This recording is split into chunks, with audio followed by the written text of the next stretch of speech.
Bonjour à toutes et à tous, merci Estelle pour cette intro. Alors effectivement, je vais essayer de vous faire voyager vers un nouveau produit qui est issu d'une collaboration entre GitLab et Google. Ça peut marcher tout à l'heure. Je m'appelle Jean-Philippe Baconnet, je ne travaille pas pour GitLab ni pour Google. Je travaille chez Zenica à Nantes où je suis consultant développeur. Et peut-être que pendant ces 2 jours, vous m'avez vu sur le stand de Zenica ou sur le stand des communautés. Donc les communautés, c'est les orgas du GDG qui nous ont gentiment mis à disposition un stand pour parler des meet-up. Les meet-up sur Nantes qui sont au nombre de 18, je crois, et qui permettent de faire vivre aussi la tech en dehors des conférences. Au niveau justement des meet-up, je suis co-orga des Human Talk. J'interviens aussi dans les ateliers pour les développements pour les enfants. Et comme Estelle l'a si bien dit, du coup, je fais partie de programmes communautaires chez Gitpod et chez GitLab. Alors avant de rentrer dans le vif du sujet, quelques petits rappels. Qu'est-ce que c'est GitLab? Pour ceux qui ne connaissent pas, GitLab, plateforme open source, plateforme DevOps open source qui a été créée il y a à peu près un peu plus de 10 ans et qui permet vraiment de gérer un projet de A à Z, de sa conception, à bien sûr le stockage de son code source et de son versionning, tout ce qui est aussi création de release, de déploiement, de vérification de sécurité, et aussi de déploiement et de monitoring. Et petite anecdote, tous les 22 du mois, GitLab sort une release, donc le 22, c'est demain. 15.5, il me semble. Concernant Google, donc la plateforme cloud, que j'appellerai GCP, contient des services. Au début, je voulais m'amuser à les lister un par un pour en fait vous expliquer ce que c'est. Et j'ai vu cet écran, je me suis dit, je vais arrêter, je ne vais pas le faire, ça va être trop long. Il y a vraiment beaucoup de choses, beaucoup de services qui vont vous permettre de stocker des données, de faire de l'analyse de données, de gérer des plateformes serverless, de gérer des plateformes Kubernetes aussi. Et il y en a beaucoup d'autres. Je pense que beaucoup, je ne connais pas. Dans ce talk, dans le titre, je parle vraiment de déploiement. Et quand je parle de déploiement, quand on parle de déploiement sur GitLab, on va forcément parler de GitLab CI. GitLab CI, c'est vraiment l'outil d'intégration et de déploiement continu côté GitLab. Donc je vais faire un petit rappel très rapidement comment ça marche. On va prendre un fichier, gitlabci.yaml, c'est vraiment le point d'entrée de vos pipelines. Derrière, si votre fichier est un peu trop gros, c'est du YAML, il faut quand même faire attention. On peut déporter la configuration dans des fichiers qui sont extérieurs. Ces fichiers ils sont traités, exécutés par un outil qui s'appelle GitLab Runner, qui est un outil qui est fait en Go et qui permet d'avoir vraiment des pipelines qui sont rapides et très performants. Si on prend un petit exemple, dans les pipelines, en fait, dans le talk, je vais parler de stage et de job.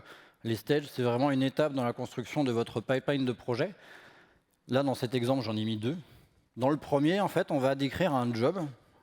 Et dans des stages, on peut avoir un ou plusieurs jobs, comme ici. Après, il y a des règles d'exécution. Ce n'est pas l'objectif du talk, je ne vais pas en parler. Et graphiquement, ça ressemble à ça, où on va voir par colonne les stages et par ligne les différents jobs. Alors maintenant, la question qu'on peut se poser, c'est de se dire comment on déploie un projet GitLab sur la plateforme GCP. Moi, je vois 2 options. Je vois 2 options, mais si on reste vraiment natif à GitLab CI, c'est-à-dire qu'on pourrait dire à notre pipeline d'utiliser des outils comme Ansible ou Terraform, mais là, du coup, je les mets de côté. Si on utilise l'outil gcloud, donc si on développe en local, on va utiliser cet outil pour pouvoir faire des actions et interagir sur la plateforme GCP. Et bien, sur le pipeline GitLab, c'est exactement pareil. On va créer un job dans lequel on va mentionner l'image cloud GCP, SDK, et dans lequel la première étape qu'on va faire, c'est de se connecter. Comment on se connecte? En fait, on va récupérer la clé, ce qui correspond au service IAM de GCP. On va le stocker dans un fichier, et à partir de là, on va pouvoir exécuter la commande gcloud-host qui va en fait activer ce fichier-là. Et à partir de là, on peut exécuter des commandes sur GCP et interagir sur la liste des services que j'ai mentionné tout à l'heure. Et là, dans cet exemple, on va déployer une cloud function. Super. Une autre façon de faire, donc là, c'est vraiment pour les projets qui sont quand même un peu plus costauds et qui sont déployés sur une infrastructure Kubernetes. Et là, c'est un produit qui a été sorti il y a à peu près 1 an, qui consiste en fait à déployer un agent, l'agent Kubernetes. Qu'est-ce que c'est? En fait, on va, dans GitLab, définir un agent avec de la configuration. Et le résultat de cette configuration dans GitLab va nous donner une ligne de commande qu'on va pouvoir exécuter dans notre cluster Kubernetes. Et à ce moment-là, on va avoir vraiment un pont entre les deux qui va être créé. C'est-à-dire que toute modification qu'on va effectuer sur le projet GitLab va être automatiquement déployée sur votre cluster Kubernetes. Donc c'est un peu ce qu'on appelle la partie GitOps pool. Pour une raison X ou Y, si vous voulez quand même déployer quelque chose à la main dans un pipeline de GitLab CI, c'est possible. Et en fait, la partie authentification va être en fait abstraite par l'utilisation de cet agent. On va définir du coup la configuration de kubectl, donc l'outil de ligne de commande de Kubernetes. On va lui spécifier où est l'agent, dans quel projet et comment il s'appelle, le fameux agent K. Derrière, on va utiliser l'image, donc kubectl, et à partir de là, on va pouvoir tout simplement faire un kubectl apply de notre fichier. Et en fait, on ne s'est pas du tout préoccupé de l'authentification sur notre cluster. En fin d'année dernière, l'équipe incubatrice de GitLab a eu en fait une idée pour justement aller encore plus loin. Il y a eu une collaboration qui a été effectuée entre GitLab et Google et qui a permis de créer ce projet CloudSeed. CloudSeed a été créé par Sreerangan, donc normalement il aurait dû être là, mais les trains ont fait qu'il n'a pas pu venir, dommage. Le produit était en bêta et en fait la semaine dernière, lors de la Cloud Next, en fait il y a la première release officielle a été annoncée. Donc c'est carrément une bonne nouvelle, le produit est disponible pour tout le monde. Et du coup tout le monde peut en profiter. Mais qu'est-ce que ça fait ce projet? En fait l'objectif de ce projet va vraiment être de vous faciliter le déploiement dans GCP. Moi la première fois que j'ai essayé de déployer des choses dans GCP, n'étant pas un grand expert, j'ai un petit peu galéré quand même.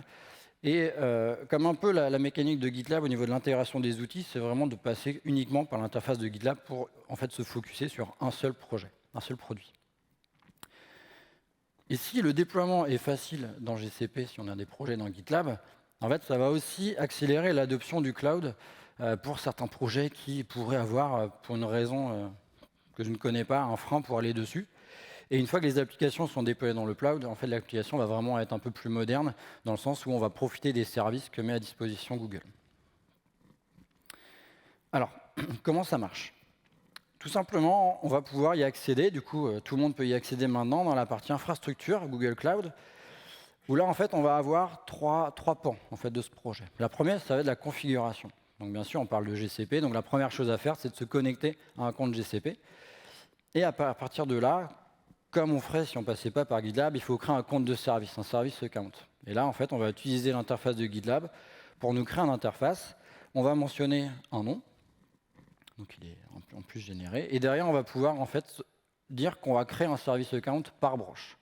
Là, moi, dans le cas de test, je ne me suis pas forcément penché sur le sujet. Tout ce que je vais créer, en fait, c'est pour tout mon projet. J'étais tout seul dessus, c'était un POC, c'était en mode bêta, il n'y a pas de souci.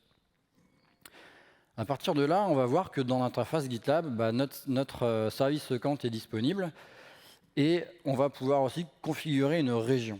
Ça, c'est des choses qu'on fait, même si on ne travaille pas avec GitLab. Quand on travaille avec GCP, il faut créer un service account et une région. Donc là, on va les avoir directement dans GitLab. Et si on regarde un peu la partie variable de notre projet, en fait, on va se rendre compte que GitLab a rajouté des variables automatiquement. Donc c'est quand même plutôt sympa, on n'a pas besoin de le faire. Et derrière, on va voir que ça va être assez utile. Le titre du talk part de déploiement, donc forcément la deuxième partie, c'est celle que je vais mettre un petit peu en avant quand même, c'est la partie de déploiement.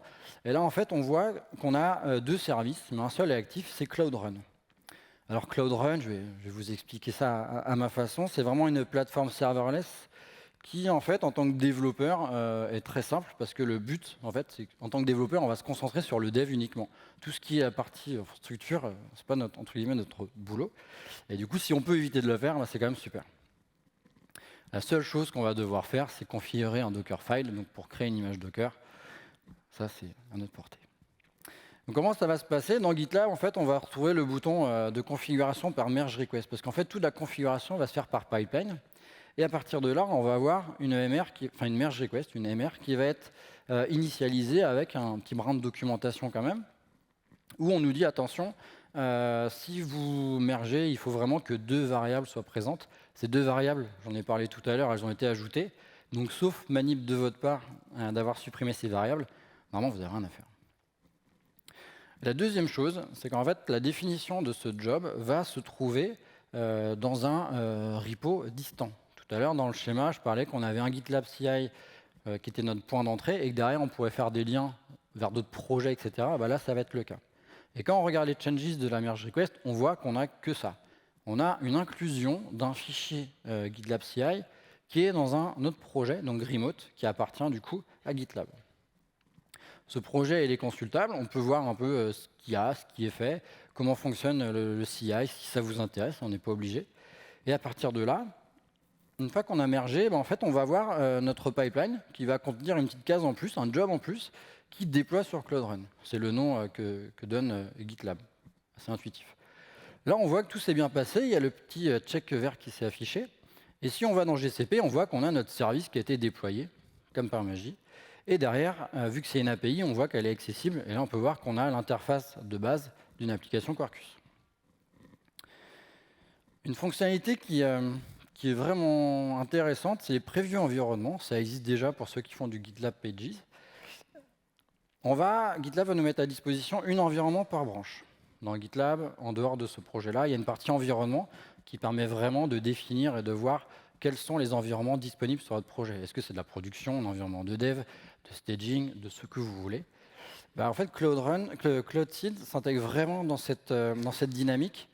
Et si, par exemple, dans mon projet, on voit qu'on a 3 branches, donc le main, je mets de côté, je n'ai pas livré en production, vous avez compris que c'était un POC. On va prendre les 2 branches, Init Project et customisation pour le DevFest. Et derrière, je vais avoir 2 environnements qui sont déployés dans Cloud Run, donc 2 services. Et du coup, on peut les reconnaître parce que le nom de la branche est spécifié dans le service.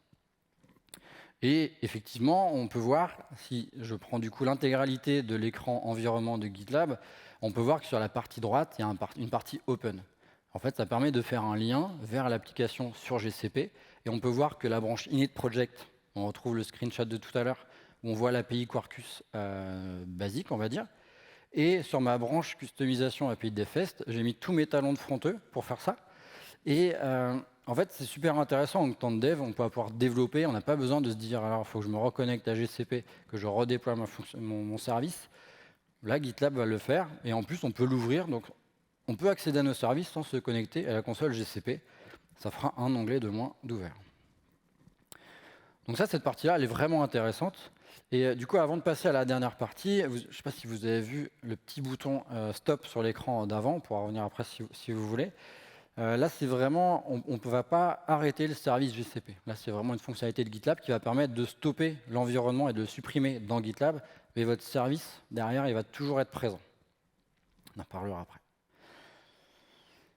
Et la dernière fonctionnalité que Cloud Seed met à disposition, c'est au niveau des bases de données. Au niveau des bases de données, en fait, on va voir sur le côté droit qu'on va pouvoir créer des instances pour le moment, Cloud SQL, que ce soit sur du Postgre, du MySQL ou du SQL Server.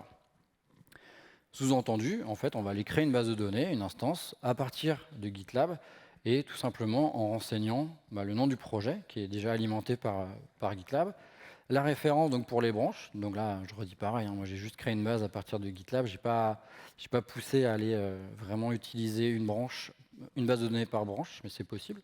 On va pouvoir aussi utiliser la configuration de la base de données, la version, dans ce cas-là, de Postgre, et à partir de là, on va créer notre base, et forcément, comme par magie, on peut les voir dans le côté GCP. Et ce qui est intéressant, c'est que dans GitHub, on va aussi voir la liste de nos bases de données et voir un peu leur état. Pour le moment, il n'y a que ces données-là. C'est pareil, je vais en parler un petit peu après. Donc ça, voilà, j'ai fait le tour des 3 fonctionnalités de base du projet Cloud Seed. Mais forcément, vous avez vu qu'il y a des boutons qui sont grisés ou il y a peut-être des choses à revoir. En fait, comme tout projet côté GitLab, il y a une roadmap qui est bien définie et qui est publique et qui permet de voir un peu ce qui va se passer. Et bien sûr, tous les feedbacks, suggestions sont les bienvenus. Du coup, mercredi, j'en ai encore recréé une, justement par rapport au service de tout à l'heure. Ce qui est quand même top, c'est que si on supprime l'environnement de GitLab, autant faire la même chose côté GCP. Et du coup, voilà, même dans les impressions d'écran, je ne sais pas si vous avez vu, il y a un petit bandeau tout en haut de vos projets GitLab qui indique vraiment comment envoyer un feedback et créer une issue. Et puis après, comme d'habitude, côté GitLab, si vous voulez contribuer, vous pouvez. Alors, dans ce que j'ai vu dans la roadmap, on va avoir tout ce qui concerne les Cloud Functions. Pour ceux qui connaissent, App Engine. Au niveau de Cloud Run, donc en fait, quand on va créer un service Cloud Run, en fait, on va passer par un Cloud Build qui va créer une image et la stocker dans Google. Si vous connaissez GitLab, vous savez que GitLab a un registry GitLab, donc pourquoi pas mettre les images dans GitLab plutôt que dans GCP. C'était une suggestion qui avait été soumise, et puis il y en a encore énormément.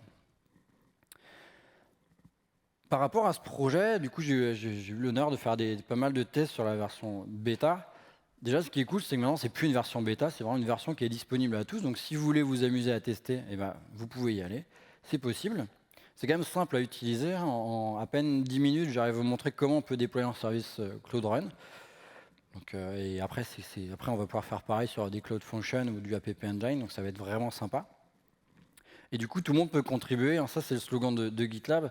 Et c'est vrai que d'envoyer des feedbacks, c'est quand même intéressant. Au début, quand on se connectait et qu'on voulait créer un service account sur un projet, en fait, on avait la liste des projets qui n'étaient pas triés par ordre alphabétique. Du coup, quand on en a plein, ça peut être vraiment gênant. Et le fait de faire tout simplement un petit issue, bah, c'était corrigé très rapidement, donc c'est vraiment sympa.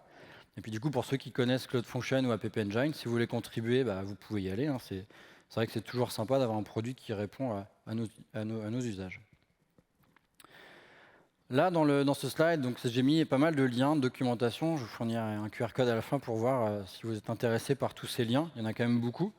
Je ne sais pas si vous savez que je faisais pas mal de cheat sheets sur les outils GitLab. Donc là, j'en ai fait une autre pour CloudSeed que j'ai publié tout à l'heure. Donc pareil, un petit QR code.